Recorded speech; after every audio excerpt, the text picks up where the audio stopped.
고린도전서 9장 16절부터 27절 말씀 우리 한 절씩 교독합니다. 제가 16절을 읽습니다.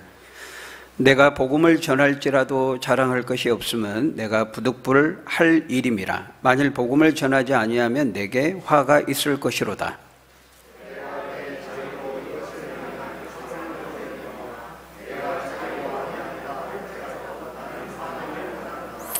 그런즉 내 상이 무엇이냐? 내가 복음을 전할 때에 값없이 전하고 복음으로 말미암아 내게 있는 권리를 다 쓰지 아니하는 이것이로다.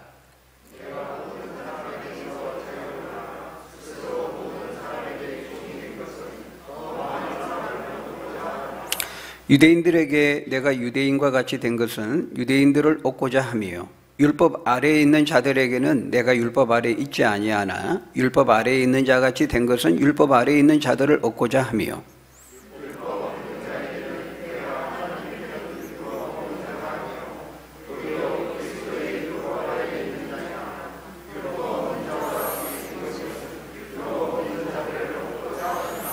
약한 자들에게 내가 약한 자와 같이 된 것은 약한 자들을 얻고자 함이요, 내가 여러 사람에게 여러 모습이 된 것은 아무쪼록 몇 사람이라도 구원하고자 함이니.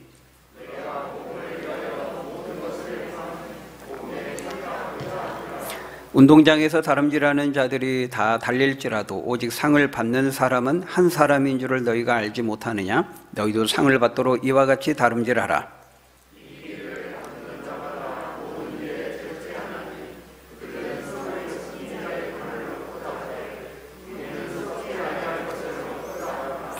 그러므로 나는 다름질하기를 향방 없는 것 같이 아니하고 싸우기를 허공을 치는 것 같이 아니하며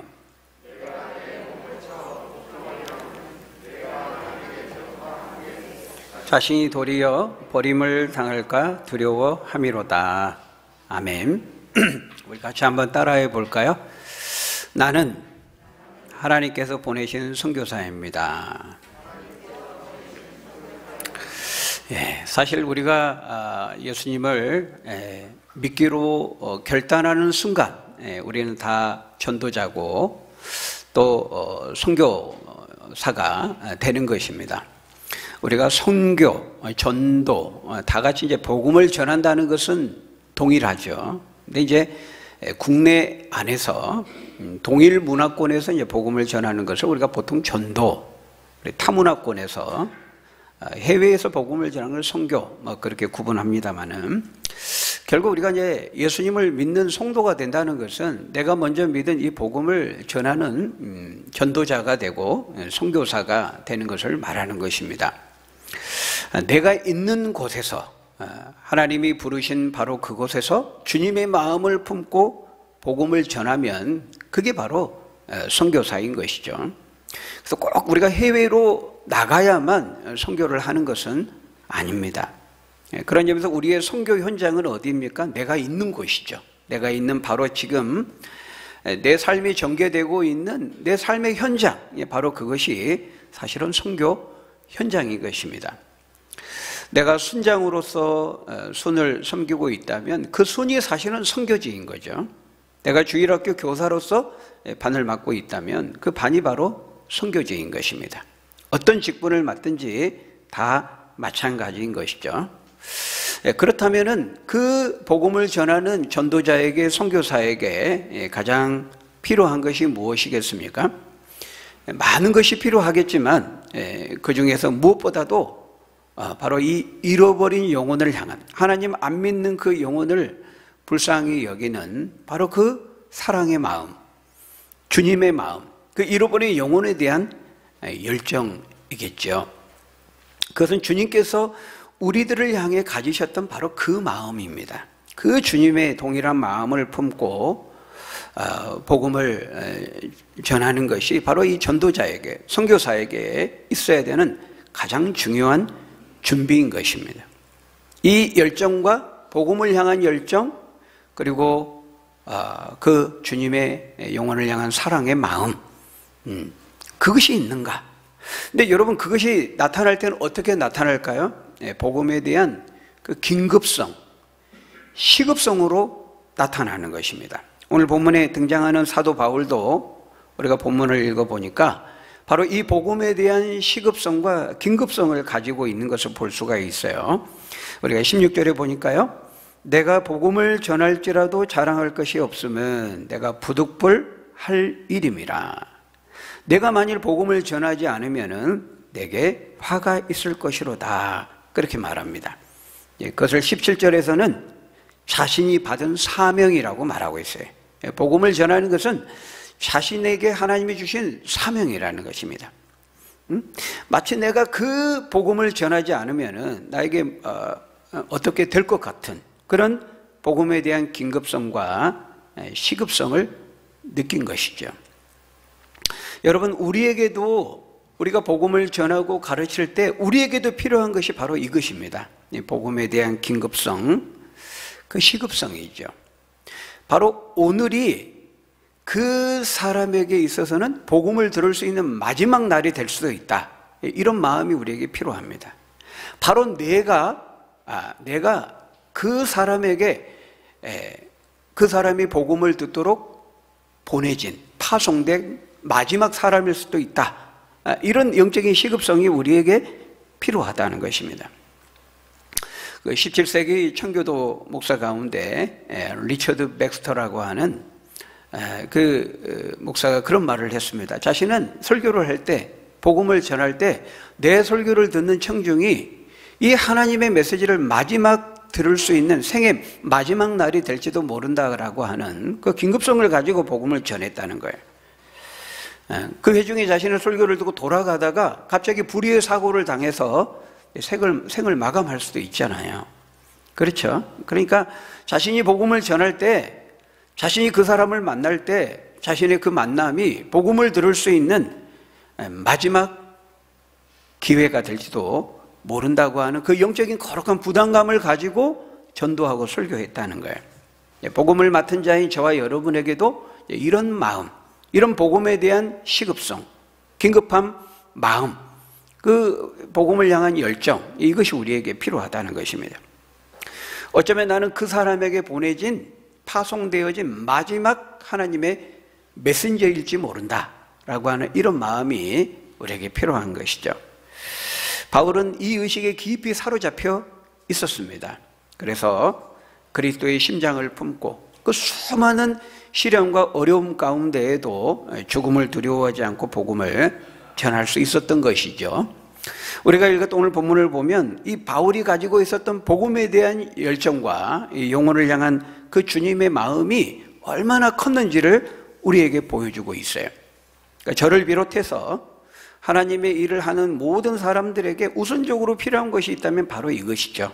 바울이 지니고 있는 이 복음에 대한 열정, 잃어버린 바 된 하나님을 알지 못하고 배회하고 방황하고 있는 그 영혼을 향한 그 사랑하는 긍휼히 여기는 주님의 마음, 이게 우리에게 필요하다는 거예요. 로마서 12장 11절에 보면 바울이 그렇게 말하죠. 부지런하여 게으르지 말고 열심을 품고 주를 섬기라. 열정을 말하고 있어요. 열심. 하나님을 진정으로 만난 사람은 이 열심이 있습니다. 열정이 있다는 거예요. 그런 점에서 여러분 한번 생각해 보십시오. 우리가 점검해 볼 필요가 있어요. 내 안에 이런 열정이 있는지, 복음을 향한 열정이 있는지, 주님이 품으셨던, 우리를 바라보시면서 품으셨던 그 영혼을 향한 주님의 사랑의 마음이 우리에게 있는지 우리가 한번 살펴봐야 되는 것이죠. 저를 비롯해서 우리가 코로나 이 3년의 기간을 거치면서 아까 우리 방금 집사님 기도하셨지만은 우리가 영적으로 굉장히 좀 느슨해지지 않았나 그런 생각을 하게 됩니다. 영적인 안일함과 태만함 가운데 더 우리가 느슨해졌다면은 다시금 우리가 긴장의 고삐를 좀 다시금 꽉 잴 필요가 있다는 거예요. 근데 이게 서로에게 돕는 자가 돼야 돼요. 서로 사랑과 선행으로 격려하면서 함께 우리가 서로를 끌어주고 또 이끌어주고 격려하는 것이 필요해요. 우리가 코로나가 완전히 끝나지는 않았지만은 사실 돌이켜보면 우리가 모든 일상의 삶은 다 하잖아요, 정상적으로. 근데 우리가 이제 유독 신앙생활에 있어서만큼만 뒤로 물러나서는 안 되겠다라고 하는 것입니다. 열정을 다시 회복하면 좋겠고요. 그 시작은 뭐냐면은 현장 예배를 회복하는 겁니다. 현장 예배. 구약에 보면 우리가 함께 너희는 나를 보러 올라오라고 그랬습니다. 몸이 움직여야 되고 같이 모여서 서로 대면하면서 공동체적으로 하나님께 나아가는 것이 필요해요. 나와 하나님과의 관계만이 아닙니다. 예배는 우리와 하나님과의 관계를 말하고 있어요. 내가 하나님께 개인적으로 내 마음과 중심과 믿음이 들어지는 것도 매우 중요하지만은 우리가 공동체적으로 주님 우리를 한 몸으로 부르셨어요. 한 몸이 되어서 하나님께 나아가는 것이 예배의 굉장히 중요한 요소가 되는 것입니다. 물론 그것만은 아니죠. 교제와 또 전도와 또 사역이 있고 섬김이 있기 때문에 반드시 우리가 공동체적인 이 코이노니아, 결속, 관계, 같은 참여, 이건 굉장히 중요한 것입니다. 그것의 시작이 바로 예배인 거죠. 현장 예배를 회복하지 않으면은 모든 신앙의 활동의 정상적인 것이 정상화될 수가 없어요. 그 시작점은 현장 예배인 것입니다.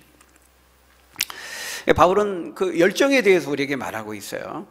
우리가 바울의 기질을 볼 때 베드로도 그렇지만은 바울은 좀 기질적으로도 약간 열정적인 사람으로 이렇게 말하죠. 바울도 굉장히 좀 뜨거운 사람이에요. 기질적. 우리가 이렇게 성향을 보면 특별히 굉장히 액티브하고 좀 적극적인 활동적인 사람이 있습니다. 좀 내성적인 사람이 있는가 하면 굉장히 활동적인 사람이 있는데 바울도 그런 사람입니다. 한번 시작하면 끝을 보는 그런 사람이죠. 근데 여러분 그것이 좋을까요? 안 좋을까요? 좋을 수도 있고 안 좋을 수도 있습니다. 그러니까 사람이 뭔가 이렇게 막 뜨겁고 뭐 한번 시작하면 끝을 보고 이런 열정을 소유한 성격이 좋은 쪽으로 쓰여지면 굉장히 좋죠. 근데 반대로 안 좋은 쪽으로 또 쓰여질 수 있는 위험성도 있는 거예요. 그래서 모든 열정이 다 좋은 것은 아닙니다. 그러니까 사도 바울도 다메섹을 가는 중에 부활하신 주님을 만나기 전까지는요 굉장히 열정을 가지고 있었지만 그 열정은 잘못된 열정이었죠. 잘못된 것을 향한 열심을 가지고 있었습니다. 그래서 예수님의 복음을 반대하고 예수님을 대적하는데 사용되어지는 그런 열정이었습니다. 예수 믿는 것들 다 잡아다가 감옥에 넣겠다고 다 지역까지 막 쫓아가가지고 그런 사람이었거든요. 굉장히 열정적인 사람이죠. 근데 그 열정이 크면 클수록 하나님의 뜻과는 멀어지는 거예요. 하나님의 교회를 멸시하고 대적하고. 여러분 히틀러도 굉장히 열정적인 사람이었습니다. 근데 그 잘못된 열정을 가지고 유태인 600만을 죽인 거예요. 김일성, 김정일, 마오쩌둥 뭐 이런 사람도 다 마찬가지입니다. 뭔가 굉장히 큰 열정을 가지고 있었는데 그 열정으로 인해 사회주의 사회를 만들겠다고 하는 그 열정 때문에 수많은 인민들이 고통을 겪고 죽게 되지 않았습니까? 그래서 열정도 중요하지만은 우리가 항상 말하는 것처럼 열정보다 더 중요한 것은 방향입니다. 방향과 목적과 동기인 것이죠. 그것이 무엇을 향한 열정이냐, 누구를 위한 열정이냐, 그리고 그 열정은 어디에서부터 비롯된 열정이냐, 그 열정의 동력은 무엇이냐, 동기는 무엇이냐, 이게 굉장히 중요한 것입니다.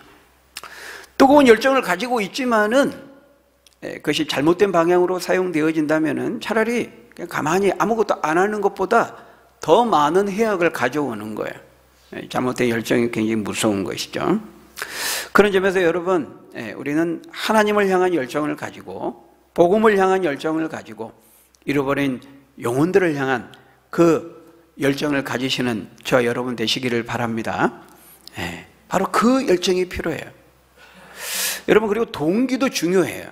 그 열정의 동력. 여러 많은 동기에서 열정을 가질 수 있거든요. 여러분 이단들 보세요. 얼마나 이단들의 열정이라는 것은 무시 못하죠. 열정 대단합니다. 근데 여러분 어디에서 비롯된 열정이냐, 그 사람으로 그 열심과 열정을 갖게 하는 그 동력이 무엇이냐, 원천이 무엇이냐? 굉장히 중요한 것입니다. 여러분, 신약성경을 보면 예수님으로부터 가장 큰 책망을 받았던 사람들이 누구였습니까? 가장 열심히 있다고 하는 바리새인들, 유대 종교 지도자들이었어요. 이 사람들이 얼마나 종교에 열심을 가졌습니까? 일주일에 2번씩 빼지 않고 금식했습니다. 박하와 해양과 근처의 11조까지도 다 계산해가지고 철저하게 드렸던 사람들이었죠. 종교적인 열정과 열심이 대단했던 사람들이었습니다. 근데 그 사람들의 문제가 뭐였죠? 하나님의 말씀을 좇은 열심이 아니었다는 거예요.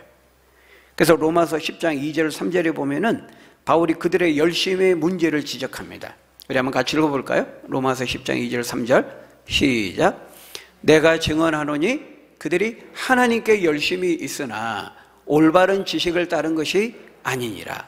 하나님의 의를 모르고 복종하지 아니하였느니라. 하나님께 열심은 있는데 올바른 지식에서부터 비롯된 열심이 아니었다는 거예요. 올바른 지식이 뭡니까? 하나님의 말씀이죠.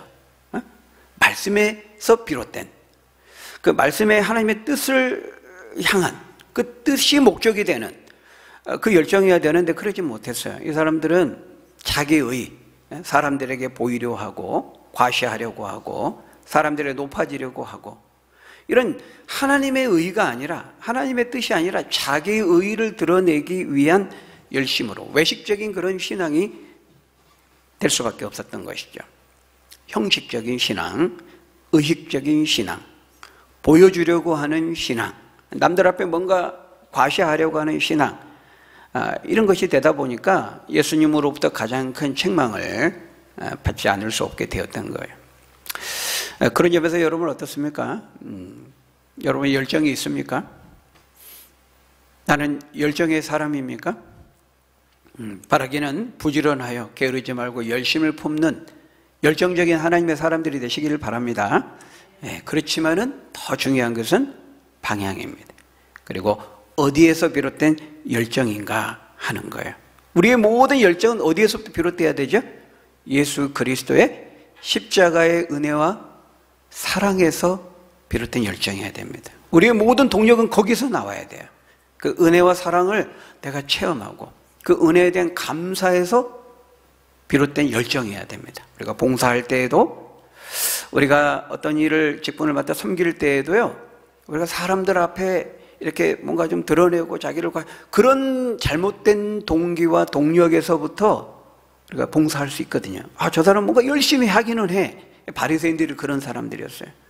근데 나를 향하신 십자가의 그 은혜와 그 사랑에서부터 비롯된 열정이 아니고 뭔가 사람들 앞에 과시하고 드러내고자 하는 그 자기의라고 말하고 있어요.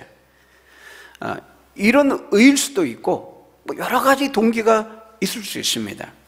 근데 그런 동기가 돼서는 안 되고 나를 향하신 주님의 은혜와 그 십자가의 사랑에서부터 그것이 동력이 되어서 그것이 원동력이 되어서 그것이 원천이 되어서 우리가 신앙생활하고 또 봉사하고 섬기고 전도하고 선교해야 되는 것이죠. 바울은 그것이 바로 복음을 향한 열정이라고 말하고 하나님의 영광을 향한 열정이라고 말하고 있어요. 바울도 한때 이 잘못된 열정을 가졌지만은 다메섹에서 부활하신 주님을 만나고부터는 그 예수님의 복음을 향한 열정으로 하나님의 영광을 향한 열정으로 변화되게 되었던 것을 볼 수 있어요. 그러니까 이름만 사울에서 바울로 바뀐 게 아니고 모든 게 바뀐 겁니다. 여러분 우리도 마찬가지죠. 우리가 진정으로 부활하신 예수님을 만나고 복음을 알고 십자가의 은혜와 사랑을 체험했다면은 우리의 열정과 열심의 대상이 바뀌어야 되는 거예요. 바뀌어야 돼요. 바뀌었는지 한번 점검해 보세요. 오늘 보면 18절, 19절을 보면은 사도 바울에게는 바로 이 하나님의 영광에 대한 열정이 있었기 때문에 자신의 권리까지도 포기하고 절제할 수 있었다. 이렇게 말하죠. 우리 18절, 19절 한번 같이 읽어볼까요? 시작. 그런즉 내 상이 무엇이냐? 내가 복음을 전할 때에 값없이 전하고 복음으로 말미암아 내게 있는 권리를 다 쓰지 아니하는 이것이로다. 내가 모든 사람에게서 자유로우나 스스로 모든 사람에게 종이 된 것은 더 많은 사람을 얻고자 함이라. 하나님의 영광을 위해서, 더 많은 사람을 얻기 위해서, 더 많은 사람들에게 복음을 전하기 위해서 그렇게 말하고 있어요. 바울은 사도였잖아요. 그리고 우리가 이미 앞에서 봤던 것처럼 바울은 이 고린도 교회를 설립한 설립자였고 개척자였고 그들의 영적인 아버지였습니다. 그렇기 때문에 이 교인들을 향해 자신의 권리를 충분히 주장할 수 있는 위치였다는 거예요. 그런데 그 권한과 권리를 어떻게 했어요? 스스로 포기했다고 말씀하고 있어요. 내게 있는 권리를 다 쓰지 않았다는 겁니다. 모든 사람에게 자유했지만은 스스로 모든 사람에게 종이 된 것은 많은 사람을 얻고자 함이었다. 이렇게 말합니다. 더 많은 사람에게 복음을 전하고, 더 많은 사람이 구원을 얻고, 더 많은 사람들이 하나님께 돌아오고, 더 많은 사람들이 하나님께 영광을 돌리기 위해서 바울은 그렇게 자신에게 주어진 권리까지도 제한하면서 복음을 전했다고 말하고 있어요. 여러분, 이것이 바로 하나님의 영광을 위한 삶인 것입니다. 여러분, 어떨 때 하나님이 영광을 받으시나요? 어떨 때 영광을 받죠? 자기에게 권리와 고난이 있음에도 불구하고 그것을 하나님을 생각하면서, 복음을 생각하면서 쓰지 않을 때, 그때 하나님께 영광이 된다고 말하고 있어요. 그러니까 바울에게는, 바울의 인생의 목적이 있다면 늘 그거였어요. 어떻게 하면 한 사람에게라도 복음을 전할까? 어떻게 하면 잃어버린 한 영혼이라도 건질 수 있을까? 그리고 늘 생각한 게 먹든지 마시든지 무엇을 하든지 하나님의 영광을 생각한 거예요. 그걸 생각하니까 자신에게 권리와 권한이 있었지만은 그 복음을 위해서, 하나님의 영광을 위해서 스스로 자유하였지만은 종이 되었다고 말하고 있어요. 여러분, 뭐가 없어서 못 먹는 것은 그거는 자랑이 될 수가 없죠. 먹을 것이 없어서 어쩔 수 없이 굶는 것은 그것은 금식이지 금식은 아니에요. 그렇죠? 내가 쫄쫄 굶으면서 뭐 하나님께 영광을 돌릴 수는 없는 것이죠. 먹을 것이 있고 내가 먹을 수 있음에도 영적인 거룩한 갈망을 가지고 스스로 먹지 않는 것, 제한하는 것, 우리가 그걸 금식이라고 말하고, 그럴 때 그 금식이 하나님께 영광이 될 수가 있는 것입니다. 배탈이 나고 체해가지고 어쩔 수 없이 못 먹으니까 못 먹을 바에는 금식이라도 하자. 그건 금식이 아닙니다. 하나님이 안 헷갈려요. 하나님 다 아십니다. 그건 엄밀하면 금식이 될 수가 없는 것입니다. 내가 물질의 그 소유를 가지고 있고 모든 것을 먹을 수 있고 살 수 있음에도, 마음대로 할 수 있음에도 불구하고 내가 어렵게 살아가는 사람들을 배려하면서 스스로 이렇게 제한하는 것, 하지 않는 것, 그럴 때 그것이 귀감이 되고 영광스러운 일이 된다는 것입니다. 여러분, 먹든지 마시든지 무엇을 하든지 하나님의 영광을 위해서 하시는 여러분 되시기를 바랍니다. 여러분이 다른 분들보다 더 뭔가를 가지고 있는 그것으로 하나님은 영광의 도구가 되기를 원하신다는 거예요. 여러분, 그것이 여러분의 어떤 물질일 수도 있어요. 뭐 지식일 수도 있어요. 여러분의 젊음과 건강이 될 수도 있어요. 시간이 될 수도 있어요. 근데 그런 것으로 내가 쓸 수 있지만은, 마음대로 그걸 할 수 있지만 내가 그걸 제한하면서 하나님의 영광을 위해서 제한하고, 잃어버린 다른 사람 복음의 그 전파를 위해서 제한할 때, 그때 하나님은 영광을 받으신다는 거예요. 그렇게 말하고 있어요. 바울은 어떻게 하든지 하나님 나라, 복음 전파, 잃어버린 영혼, 하나님의 영광, 늘 이것이 이 바울의 삶의 목적이 되었다, 이렇게 말하고 있습니다. 그 다음 마지막으로 우리가 생각해 보려고 하는 것은 이 사도 바울이 지금 복음을 전하고 있는 방식이에요. 복음을 전하는 방식, 전도하고 선교하는 데서 매우 중요한 그 원리, 그 방식을 우리에게 말씀하고 있는데요. 바울이 어떤 방법으로 복음을 전했다고 말하고 있습니까? 거기 보니까 여러 사람에게 여러 모습으로 전했다, 이렇게 말하죠. 20절부터 23절, 우리 좀 길지만 한번 다시 한번 읽어보겠습니다. 20절부터 23절 시작. 유대인들에게 내가 유대인과 같이 된 것은 유대인들을 얻고자 하며 율법 아래에 있는 자들에게는 내가 율법 아래에 있지 아니하나 율법 아래에 있는 자같이 된 것은 율법 아래에 있는 자들을 얻고자 하며 율법 없는 자에게는 내가 하나님께 율법 없는 자가 아니요 도리어 그리스도의 율법 아래에 있는 자나 율법 없는 자와 같이 된 것은 율법 없는 자들을 얻고자 함이라. 약한 자들에게 내가 약한 자와 같이 된 것은 약한 자들을 얻고자 하며 내가 여러 사람에게 여러 모습이 된 것은 아무쪼록 몇 사람이라도 구원하고자 함이니 내가 복음을 위하여 모든 것을 행함은 복음에 참여하고자 함이라. 이렇게 말합니다. 여러분, 한마디로 바울이 복음을 전하는 방법은 다양한 방법이었습니다. 여러분, 복음을 전하는 데 있어서는 다양한 방법이 사용될 수 있어요.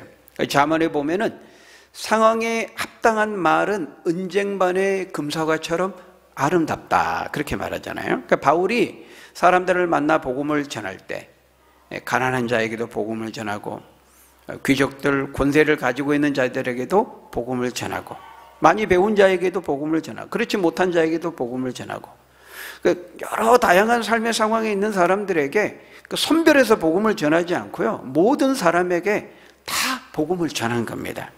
근데 복음을 전할 때 그 사람의 필요를 잘 간파해서 뱀 같은 지혜를 가지고 복음을 전하는 거예요. 예수님이 그렇게 말씀했잖아요. 비둘기처럼 순결하되 뱀처럼 지혜로우라. 마태복음 10장 16절에 그렇게 말씀하잖아요. 여러분, 이게 여러 사람에게 여러 모양으로 이렇게 복음을 전했다는 것은 그때 상황에 맞게 그 사람에게 맞게 이렇게 지혜롭게 복음을 전했다는 것인데, 그러나 여러분, 그것은 복음의 변질을 의미하는 것은 아니었어요. 복음의 본질을 바꾸는 것을 의미하는 것은 아니었어요.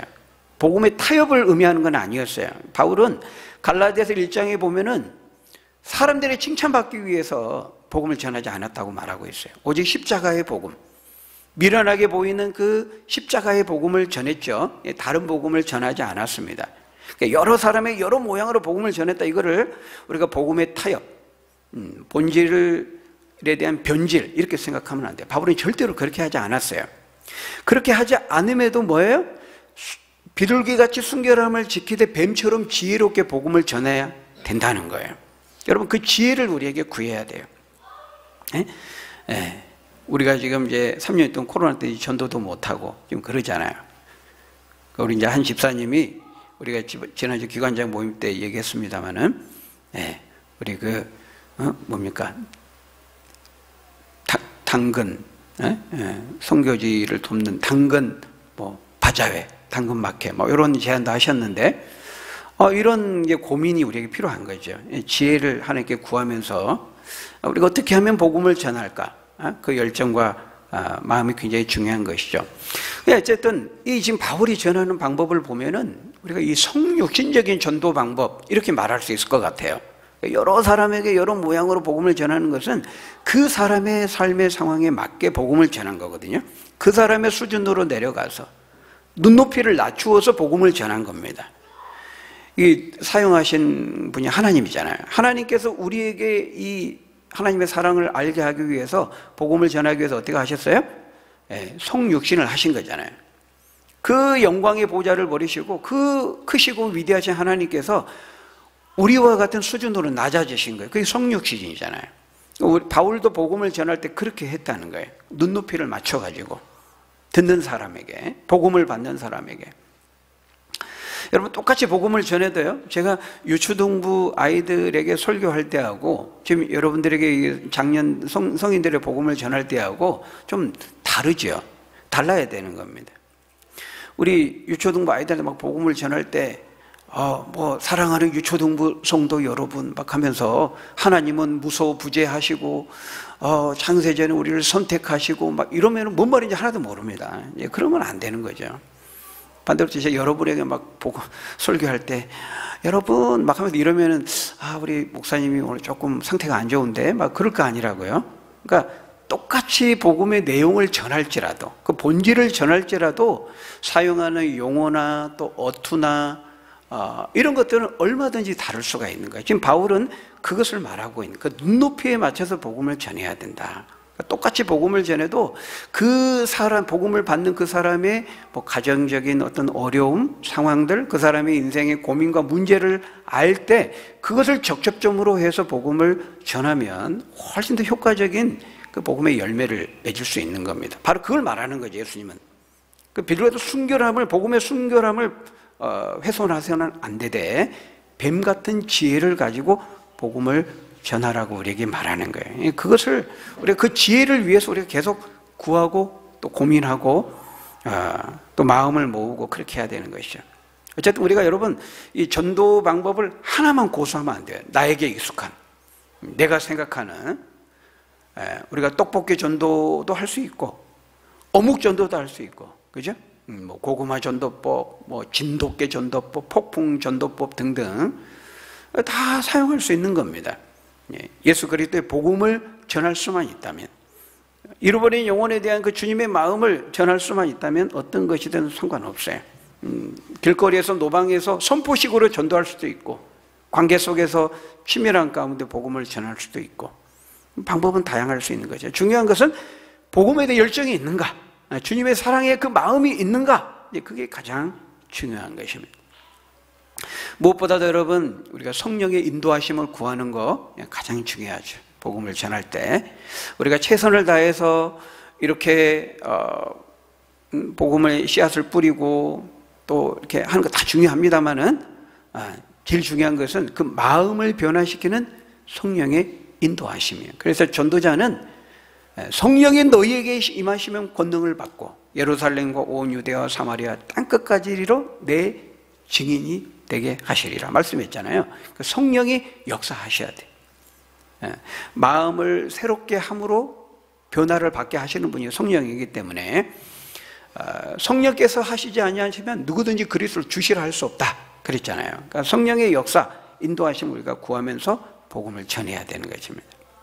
그리고 아울러서 거기 24절에 보면은 한 영혼을 얻기 위해서 마치 운동장에서 다름질하는 선수처럼 열심히 다름질하라 그렇게 말하잖아요. 그러니까 듣든지 아니 듣든지 때를 따라 쉬지 말고 포기하지 말고 계속 복음을 전하는 거 굉장히 중요하겠죠. 또 25절에 보니까 이기기를 다투는 자마다 절제해야 된다고 말하고 있어요. 절제. 그리고 자신을 쳐서 복종하는 것. 우리 엊그제 우리 대한민국 축구 우리 대표 선수들이 극적으로 16강에 올랐잖아요. 근데 여러분 그렇게 되기까지 정말 뼈를 깎는 선수들의 땀과 노력이 있었던 겁니다. 우리 국민들의 응원도 큰 목소리였지만은 그 선수들 그렇게 하기 위해서 먹고 싶은 것도 제한하고 하고 싶은 것도 절제하고 그렇게 하는 겁니다. 그렇게 하니까 그런 결과를 얻게 되는 것이죠. 여러분 모든 방면에서 심는 대로 거두는 겁니다. 심은 대로. 영적인 측면도 마찬가지죠. 그래서 시편 126편 5절에 보면 뭐라고 말씀합니까? 우리 한번 같이 읽어볼까요? 시작. 눈물을 흘리며 뿌리는 자는 기쁨으로 거두리로다. 잃어버린 영혼을 향한 그 주님의 마음을 품고 그 빚진 자의 마음을 품고 사랑의 마음을 품고 우리가 복음을 전할 때 또 내가 가지고 있는 그 권리마저도 내려놓으면서 그 하나님의 영광과 복음을 위해 우리가 복음의 씨앗을 뿌릴 때 그때 하나님은 그 열매로 한 영혼이 돌아오는 그런 천국의 열매를 우리에게 선물로 허락해 주시는 것이죠. 바라기는 저와 여러분들이 내가 정말 복음을 전하지 아니하면 부득불 내게 화가 있을 것 같은 이 바울이 지녔던 복음의 긴급성을 가지고 내가 바로 있는 그곳에서 만나는 모든 사람들에게 복음의 빚진 자로서 이 사랑의 복음, 십자가의 복음을 전해서 주님이 가장 기뻐하시는 한 영혼을 구원하는 그런 전도자로, 선교사로 우리의 사명을 잘 감당하는 저와 여러분들이 다 되시기를 예수님의 이름으로 간절히 축원합니다. 기도하겠습니다. 아버지 하나님, 참 저희에게 감당할 수 없는 놀라운 은혜와 이 십자가의 사랑의 복음, 구원의 은혜를 허락해 주시니 감사합니다.